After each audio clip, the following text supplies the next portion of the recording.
This channel does not promote any violence, harmful, or illegal activities. All content provided by this channel is meant for an educational and information purpose only.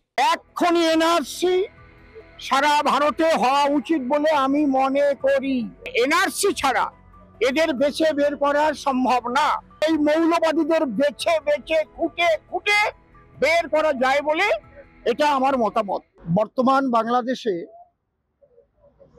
যে পরিস্থিতি, উদ্ভূত পরিস্থিতি, আমরা ভারতবাসী নয়, শুধু পৃথিবীর কেউই চাইনি যে সোনার বাংলাদেশ এমন হোক। বাংলাদেশের এই উদ্ভূত পরিস্থিতিতে তালিবানি, জিহাদি যে শক্তি এবং যে রাজাকার শক্তি, যে শক্তির মাধ্যমে বঙ্গবন্ধু জাতির পিতা শেখ মুজিবুর রহমানকে হত্যা করা হয়েছিল, আজ তারাই বাংলাদেশকে দখল করে বসে আছে এবং তারা চাইছে অনবরত। আপনারা দেখেছেন যে আমাদের ইসকনের যিনি চিন্ময় প্রভু, তাকে যেভাবে গ্রেপ্তার করা হলো এবং ওখানকার উকিল সাহেবরা তারা বলছেন যে ওনার হয়ে কেউ যাতে কোর্টে ওনার হয়ে না দাঁড়ায়। এইরকম পৃথিবীতে এখনো দেখিনি আমরা, ভারতবর্ষে এরকম কখনো আমরা কোথাও দেখিনি।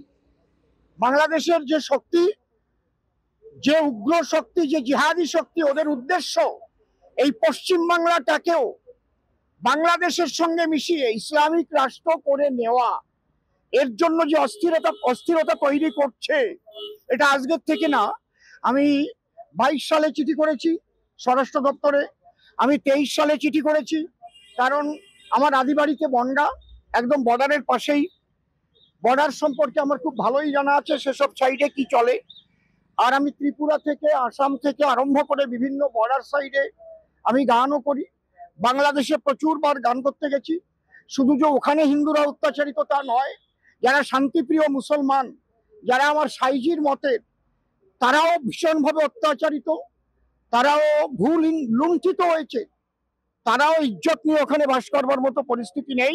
মাজারগুলো কিন্তু পীরদের ভেঙে দেওয়া হচ্ছে, আপনারা দেখেছেন।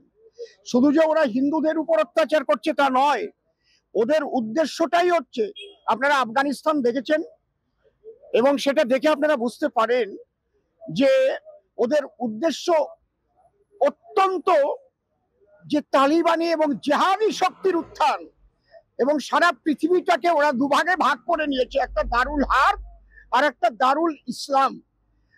যেগুলোকে দারুল হার্ব এখনো রয়েছে, ওগুলোকে দারুল ইসলাম করবার জন্য ভারতে কাজ করছে 17,000 মৌলবী।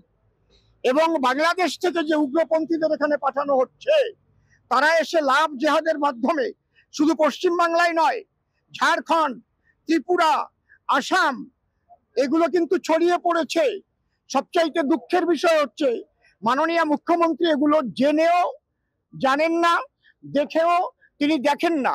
তিনি সব কিছু জানেন, সব কিছু বোঝেন, একমাত্র ভোটের জন্য, বিশেষ একটা সম্প্রদায়ের ভোটের জন্য কিন্তু তিনি নীরব থাকেন। তবে তার একটা কথাকে আমি সমর্থন জানাই, তিনি বলছেন বাংলাদেশে শান্তিরক্ষী বাহিনী পাঠানো কেন্দ্রের উচিত।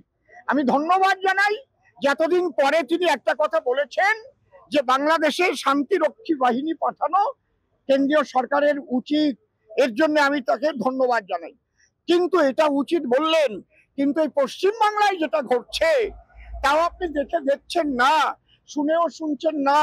সমস্ত বর্ডার এরিয়ায় যে উগ্রপন্থীগুলো ঢুকছে, ওপার বাংলার মৌলবাদীরা ঢুকছে এবং তারা যেসব ক্রিয়াকলাপ করছে আর দোষ দিচ্ছে গেরুয়ার উপরে, বিজেপির উপরে।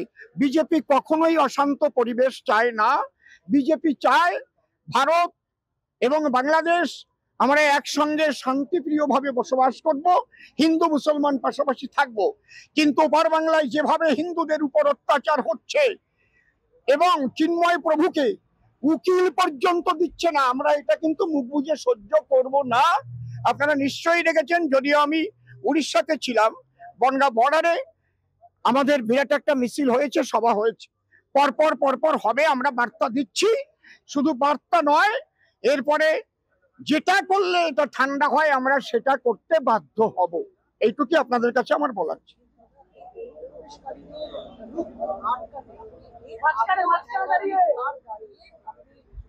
বাংলাদেশের কেন্দ্রীয় স্বরাষ্ট্রমন্ত্রী অমিত শাহ চিঠি প্রদান করেছেন। বিধানসভায় আপনি এসেছিলেন, সেখানে বলেছিলেন যে এই অনুপ্রবেশকারীদের যদি না আপনি আটকাতে পারেন তাহলে আপনি মতুয়া সম্প্রদায়ের কাছে নিতে পারবেন না। সিএ এনআরসি এই মর্মে কার্য করা দরকার। অনুপ্রবেশকারীদের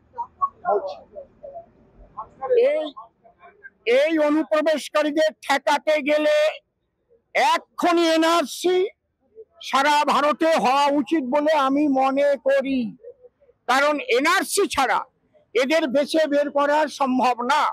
তার আগে যে হিন্দু খ্রিস্টান বৌদ্ধ শিখ জৈন পার্সি সম্প্রদায়ের জন্য সিএ করা হয়েছে, অতি সরলতার মাধ্যমে, আইনি সরলতার মাধ্যমে এদের নাগরিকত্ব সুরক্ষা দিয়ে অতি সত্বর এনআরসি যদি করা যায়, তাহলে এই মৌলবাদীদের বেছে বেছে খুঁটে খুঁটে বের করা যায় বলে এটা আমার মতামত।